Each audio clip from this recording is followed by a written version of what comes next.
Hello बच्चों, maths uncle में आपका फिर से स्वागत है। आज हम एक बिल्कुल अलग टॉपिक पे बात करने वाले हैं और आज हम सीखेंगे क्वाड्रिलेटरल्स के बारे में। और जैसा कि लिखा हुआ है इंट्रोडक्शन, तो देखिए क्वाड्रिलेटरल किसको कहते हैं पहले हम ये सीखेंगे, उसकी क्या क्या प्रॉपर्टीज़ होती है हम ये सीखेंगे, और उसके बाद कितने तरह के मेनली क्वाड्रिलेटरल्स होते हैं हम इनके बारे में सीखेंगे। मैं उन सभी क्वाड्रिलेटरल्स की प्रॉपर्टीज़ भी आपको बताऊंगा और उनमें आपस में क्या रिलेशन है मैं आपको ये भी बताऊंगा। आई एम श्योर कि ये एक बिल्कुल यूनिक तरह का वीडियो होने जा रहा है जो कि आपको कहीं भी किसी भी YouTube चैनल में इस तरह का और इतना डिटेल्ड वीडियो क्वाड्रिलेटरल्स के बारे में शायद ना मिले। मैं आपको ये भी बताता चलूं कि ये चैप्टर जो है वो दरअसल क्लास 9 के ऊपर बेस है। क्लास 9 में एक चैप्टर है क्वाड्रिलेटरल्स का, तो उसी के ऊपर बेस्ड है। लेकिन ये एक ऐसा टॉपिक है जो सभी क्लास के बच्चों के लिए, खास करके क्लास 9 के, क्लास 10 के या कॉम्पिटिटिव एग्जाम्स के जो बच्चे तैयारी करते हैं जैसे कि बैंक की, रेलवेज की या एसएससी की, उनके लिए ये बहुत ही इंपॉर्टेंट टॉपिक रहने वाला है। सो हम चलते हैं अब टॉपिक के ऊपर। आगे चलने से पहले बच्चों मैं आपसे ये कहना चाहूँगा कि अगर आप पहली बार हमारा वीडियो देख रहे हैं तो आप हमारे चैनल मैथ्स अंकल को ज़रूर सब्सक्राइब करें और इसे अपने दोस्तों को भी शेयर करें। तो हम आगे चलते हैं। सबसे पहले मैं एक कैसा भी एक रफली क्वाड्रिलेटरल्स बना लेता हूँ और इस क्वाड्रिलेटरल का मैं आपको डिटेल्स बताता हूँ। जैसे ये हमने एक क्वाड्रिलेटरल बना लिया ABCD, ये कोई भी स्पेसिफिक नहीं है, ये एक सिंपल क्वाड्रिलेटरल है। अब देखो इस क्वाड्रिलेटरल में आप क्या क्या देखते हो, तो ऑब्वियसली इसमें सबसे पहले तो आप 4 साइड्स देखते हैं, 4 साइड्स हैं, और क्या है 4 वर्टिसेस। वर्टेक्स का प्लूरल होता है वर्टिसेस, तो ये 4 वर्टिसेस है। दरअसल हम वर्टेक्स कहते हैं जहां पे 2 साइड्स ज्वाइन करते हैं, उस पॉइंट को हम वर्टेक्स कहते हैं। जैसे ये A वर्टेक्स है, ये B वर्टेक्स बोलेंगे, इसको C वर्टेक्स बोलेंगे, इसको D वर्टेक्स बोलेंगे, और वर्टेक्स का प्लूरल वर्टिसेस हो जाता है। सो एक क्वाड्रिलेटरल में 4 साइड्स होते हैं, 4 ही वर्टिसेस होते हैं और 4 ही एंगल्स होते हैं। इसके 4 एंगल है, आप देख सकते हैं। तो इन्हीं चीजों को मैं यहां समराइज करके लिख देता हूं। अ क्वाड्रिलेटरल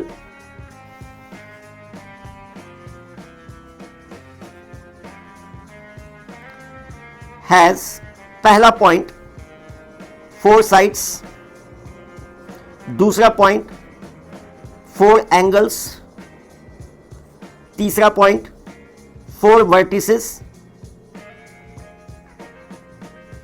और आप इसको देख सकते हैं कि इसके 2 डायगोनल्स होते हैं, 2 डायगोनल्स। ये इसकी 4 प्रॉपर्टीज हो गई, आप कह सकते हैं। इसके अलावा कैसा भी क्वाड्रिलेटरल हो, मैं यहां एक और प्रॉपर्टी इसकी लिख देता हूं, sum of all 4 angles of a quadrilateral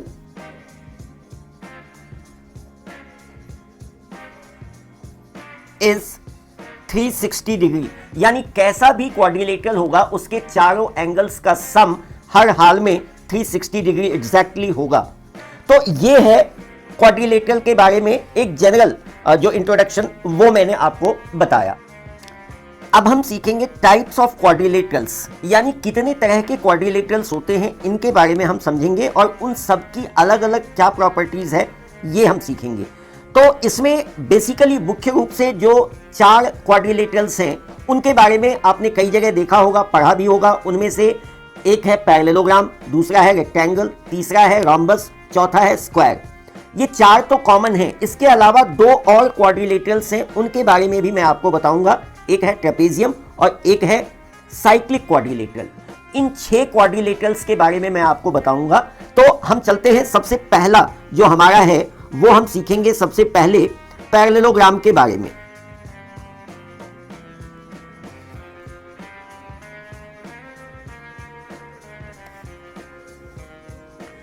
parallelogram देखो, मैं इसका एक रफली डायग्राम बनाता हूं।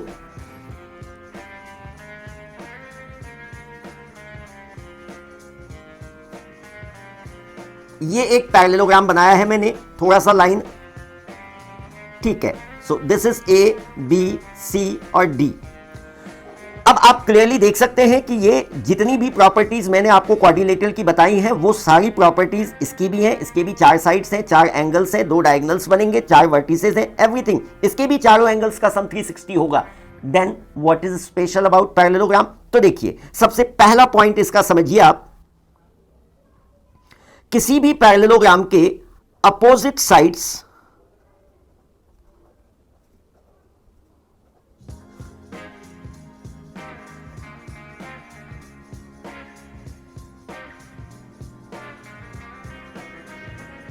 पहला पॉइंट मैंने लिखा opposite sides are parallel and equal. दूसरा पॉइंट है इसका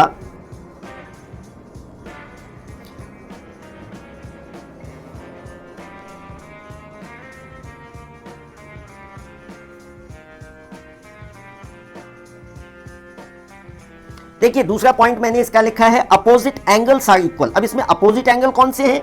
तो ये एंगल इस एंगल के बराबर होगा और ये एंगल इस एंगल के बराबर होगा। इनको हम अपोजिट एंगल्स कहते हैं। अपोजिट एंगल्स वो होते हैं जिनका कोई भी साइड्स आपस में कॉमन ना हो। तो यहां पे आप देख सकते हैं कि ए सी के बराबर है और एंगल बी एंगल डी के बराबर है। इसका तीसरा पॉइंट है और ये सबसे ज्यादा महत्वपूर्ण है और वो पॉइंट है डायगोनल्स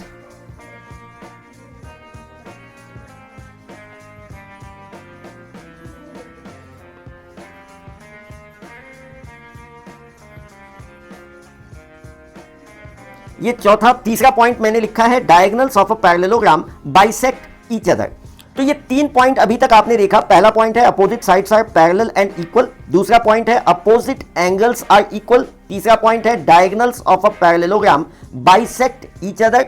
ये एक दूसरे को बाइसेक्ट करते हैं। सपोज ये O पॉइंट है तो in this case AO will be equal to OC and BO is equal to OD। आप कह सकते हैं इसको। इसका एक और प्रॉपर्टी मैं आपको बताऊंगा और ये प्रॉपर्टी है कि sum of adjacent angles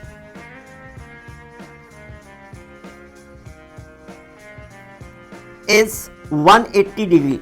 adjacent angle क्या हुआ? तो ये एंगल इस एंगल का एडजेसेंट है, या यूं कहें कि ये एंगल इस एंगल का एडजेसेंट है, या ये एंगल इस एंगल का एडजेसेंट है। तो आप कह सकते हैं कि angle A plus angle B is equal to 180, या angle A plus angle D is equal to 180, या angle B plus angle C is equal to 180, या angle C plus angle D is equal to 180। तो ये 4 properties parallelogram की हैं।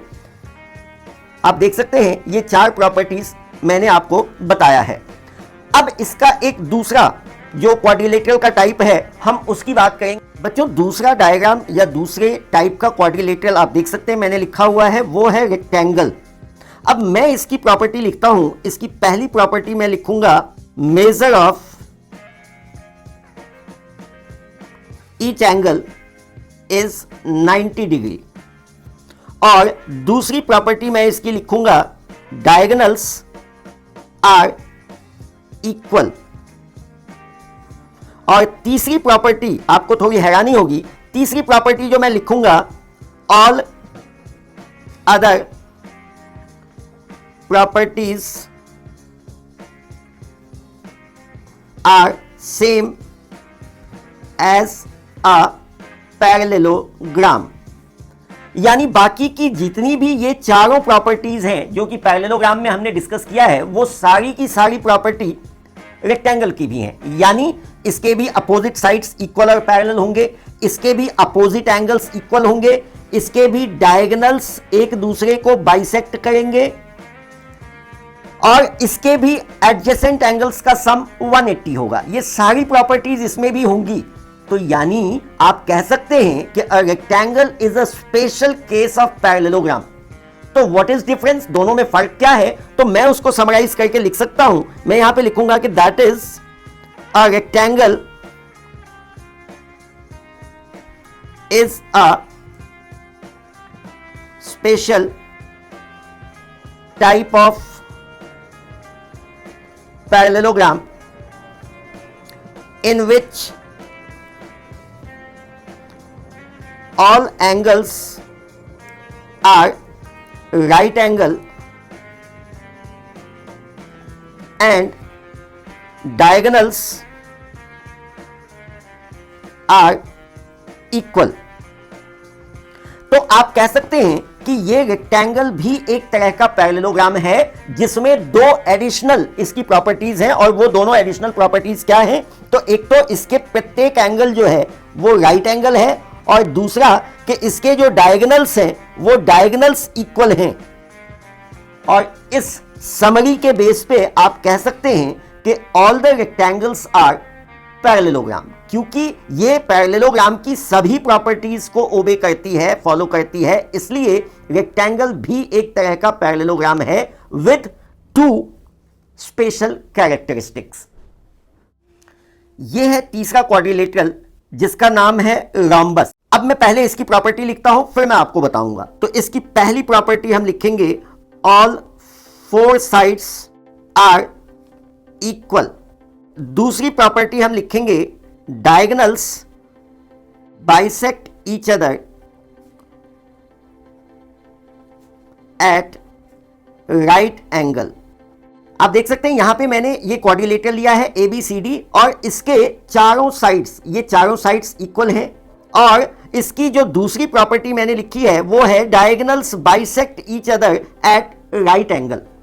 और तीसरी property बिल्कुल surprising, all other properties same as of a parallelogram. अब फिर आप कंफ्यूज हो रहे होंगे कि ये मैंने क्या लिखा, तो बिल्कुल सही लिखा है मैंने कि ऑल अदर, बाकी जो सारी प्रॉपर्टीज हैं वो पैरेललोग्राम के जैसी है, यानी इसके भी अपोजिट साइड्स इक्वल हैं, इसके भी अपोजिट एंगल्स इक्वल हैं, इसके भी एडजेसेंट एंगल्स का सम 180 है, और इसके भी डायगोनल्स आप देख सकते हैं, वो मैंने लिखा भी है, बाइसेक्ट करते हैं एक दूसरे को। एडिशनल क्या हुआ इसमें? तो एडिशनल दो चीजें हैं पैरेललोग्राम के कंपैरिजन से हम कहें तो। एक क्या कि एक तो पैरेललोग्राम के सिर्फ अपोजिट साइड्स इक्वल होते हैं लेकिन इसके चारों साइड्स इक्वल होते हैं। दूसरा क्या डिफरेंट है कि पैरेललोग्राम में डायगोनल्स सिर्फ बाइसेक्ट करते हैं, लेकिन यहां पे डायगोनल्स एक दूसरे को राइट एंगल पे बाइसेक्ट करते हैं, यानी ये जो चारों एंगल है ये राइट एंगल है। और इस तरीके से आप ये भी कह सकते हैं फिर से कि a rhombus is also a parallelogram with all it's sides equal. यानी अगर आपको किसी पैरेललोग्राम को रोम्बस प्रूव करना है तो आप उसके चारों साइड्स को इक्वल दिखा दीजिए, वो एक रोम्बस बन जाएगा। बच्चों ये है हमारा फोर्थ टाइप ऑफ क्वाड्रिलेटरल, और नाम आप देख सकते हैं, ये मैंने लिखा है स्क्वायर। तो मैं इसकी प्रॉपर्टीज लिखता हूं। पहली property, measure of each angle is 90 degree, यानी इसके भी चारों एंगल 90 के होंगे। पीछे आपने अभी मैंने आपको बताया कि रेक्टेंगल के भी चारों एंगल 90 के होते हैं, इसके भी 90 के हैं। दूसरी property, all four sides are equal. अब आप कहोगे कि चारों साइड तो रोम्बस के भी इक्वल थे। मैं आपको अभी बताऊंगा रोम्बस में और इसमें भी क्या रिलेशन है, क्या सिमिलैरिटीज है, क्या डिफरेंस है, वो भी मैं आपको कंपेयर करके बताऊंगा। और तीसरी प्रॉपर्टी है इसकी, diagonals are equal and bisect each other at right angle. यानी जैसा आपने रोम्बस में देखा था, इसके भी डायगोनल्स एक दूसरे को राइट एंगल पे बाइसेक्ट करते हैं, यानी ये सब के सब एंगल्स राइट एंगल होंगे। तो इसके अलावा जो इसकी भी सारी प्रॉपर्टीज हैं वो भी पैरेललोग्राम के जैसी हैं। All other properties are the same as of a parallelogram, यानी इसके भी अपोजिट साइड्स इक्वल हैं, इसके भी अपोजिट एंगल्स इक्वल हैं, इसके भी एडजेसेंट एंगल्स का सम 180 है। तो सारी, यानी आप कह सकते हैं कि ये भी पैरेललोग्राम का एक स्पेशल केस है। अब जो मैंने अभी आपको थोड़ी देर पहले बताया था कि रोम्बस और स्क्वायर दोनों में आपको थोड़ा कंफ्यूजन हो रहा होगा कि भाई इसके भी चारों साइड्स इक्वल हैं, ये भी पैरेललोग्राम का स्पेशल केस है, ये भी इसके भी चारों साइड्स इक्वल है, ये भी पैरेललोग्राम का स्पेशल केस है, इसके भी डायगोनल्स एक दूसरे को राइट एंगल पे बाइसेक्ट करते हैं, इसके भी डायगोनल्स एक दूसरे को राइट एंगल पे बाइसेक्ट करते हैं। Then what is difference between these two? तो सबसे पहले आप इन दोनों का कंपैरिजन समझ लीजिए। इनमें दो डिफरेंस है, बहुत ध्यान से समझिए बच्चे। सबसे पहला डिफरेंस है कि इसका प्रत्येक एंगल 90 का है, जो कि रोम्बस में नहीं होता है। इसके एंगल्स 90 के नहीं हैं, इसके सभी एंगल्स 90 के हैं। दूसरा डिफरेंस बहुत ध्यान से सुनिए, रॉम्बस के डायगोनल्स आर नॉट इक्वल, लेकिन स्क्वायर के डायगोनल्स इक्वल होते हैं। तो आपने देखा कि इन दोनों में बहुत सी सिमिलैरिटीज होने के बावजूद इनमें दो डिफरेंसेस हैं और इसी वजह से इनके नाम भी अलग अलग हैं।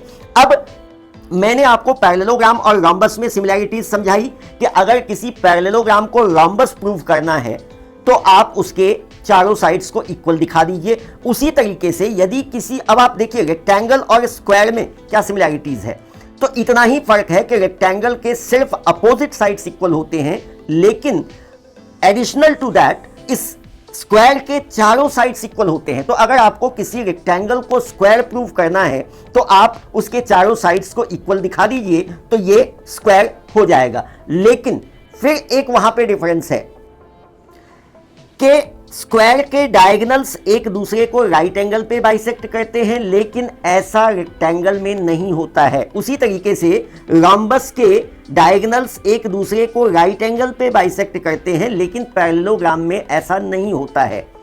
सो इन शॉर्ट अगर मैं आपसे कहूं तो अब तक जो 4 टाइप के क्वाड्रिलेटरल्स मैंने आपको बताए, पैरेललोग्राम, रेक्टेंगल, रोम्बस और स्क्वायर, दरअसल all these 4 quadrilaterals are parallelograms।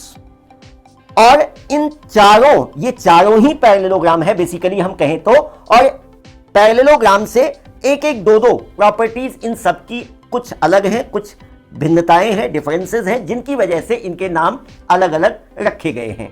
तो 5वां क्वाड्रिलेटरल जो हम समझेंगे वो है ट्रेपेजियम। मैंने आपको बताया कि अब तक जो 4 हमने किए हैं वो चारों ही किसी ना किसी रूप में पैरेललोग्राम ही हैं और उनमें एक दो प्रॉपर्टीज का फर्क है और उनके नाम अलग अलग हैं, लेकिन ये बिल्कुल अलग है, उन चारों से बिल्कुल अलग है। और इसमें जैसा कि आप देख सकते हैं, यहां मैंने डायग्राम लिखा है ABCD। तो अगर किसी क्वाड्रिलेटरल को हमें ट्रेपेजियम प्रूव करना है तो बिल्कुल आसान है। इसकी एक ही प्रॉपर्टी आपको ध्यान में रखनी है कि इसकी प्रॉपर्टी है कि 1 pair of opposite sides are parallel. इसके यहां पे अगर इस केस में हम बात करें, here AB is parallel to DC, तो किसी क्वाड्रिलेटरल का अगर 1 pair of opposite side parallel है तो हम कहेंगे कि वो एक ट्रेपेजियम है। बच्चों ये 6th और आप कह सकते हैं कि ये लास्ट क्वाड्रिलेटरल जो मैं आपको बताने जा रहा हूं ये है साइक्लिक क्वाड्रिलेटरल। देखो साइक्लिक क्वाड्रिलेटरल वैसे तो अगर हम इसको डिफाइन करें तो साइक्लिक क्वाड्रिलेटरल एक ऐसा क्वाड्रिलेटरल है जिसके चारों वर्टिसेस से होकर के एक सर्कल पास करता हो, या यूं कहें कि अगर किसी क्वाड्रिलेटरल के चारों वर्टेक्स किसी सर्कल को इंटरनली टच करते हो तो हम कहेंगे कि वो साइक्लिक क्वाड्रिलेटरल है। अब इसकी विशेषता क्या है, इसकी प्रॉपर्टी क्या है, तो इसकी सबसे जो मेन प्रॉपर्टी है वो मैं आपको बताऊंगा, और वो प्रॉपर्टी है कि sum of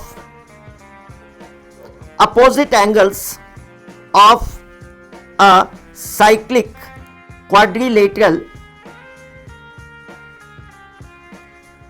is 180। यानी किसी भी साइक्लिक क्वाड्रिलेटरल के अपोजिट एंगल्स का सम 180 होता है। इसको यदि आप उलट के कहें तो आप ये भी कह सकते हैं कि अगर किसी क्वाड्रिलेटरल के अपोजिट एंगल्स का सम 180 है, इन that case it must be a cyclic quadrilateral. और इस आधार पे बच्चों मैं आपको याद दिलाऊं कि अभी अभी आपने पढ़ा है कि रेक्टेंगल और स्क्वायर के प्रत्येक एंगल्स 90 के होते हैं, तो इसका मतलब all the rectangles and all the squares are also cyclic quadrilateral.